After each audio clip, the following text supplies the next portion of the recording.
Du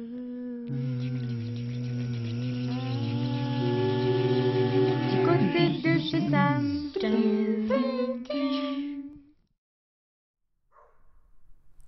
Bienvenue du côté de chez Sam. Nous retrouvons Jeanne et Thomas, les héros de Éric Orsena, dans un troisième volet intitulé « La révolte des accents ». Jeanne cherche un travail pour les vacances d'été. Elle trouve une annonce à la boucherie. Elle se rend au rendez-vous et réussit l'examen de passage. Elle devient alors l'adjointe du capitaine du port, Fernando Juvenal, dit le danseur. Elle l'aide à aménager dans le phare, d'où elle doit guetter la venue des pirates. C'est ainsi qu'elle fait la connaissance d'Oscar, l'accordéon du capitaine qui le suit partout. Pendant un mois, rien ne se passe jusqu'à ce qu'une jonque arrive. Il s'agit de la troupe de théâtre.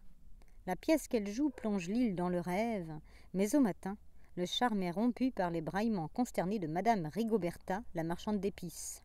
Ses piments ont disparu, tout comme les accents.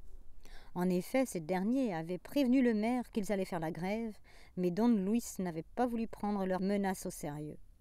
L'arrivée d'ordinateurs de langue anglaise sans accent au clavier les avait poussés à agir. Le maire reconnaît son indifférence et remarque que l'absence des accents éteint les mots.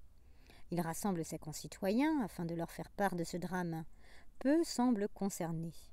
Madame Jargonos intervient donc pour expliquer l'importance des accents qui sont des signes diacritiques, c'est-à-dire qui distinguent, comme l'accent breton ou marseillais pour ne citer qu'eux, qui sont des manières particulières de parler. Ce troisième volet est sans conteste l'un des meilleurs après La grammaire est une chanson douce, et il vient à point après un second tome quelque peu décevant. La révolte des accents est un roman riche avec la présentation multiple et variée de tout un tas d'accents. On effectue également un beau voyage en Inde avec la découverte de la flore et la faune. Un livre dense, très agréable à lire.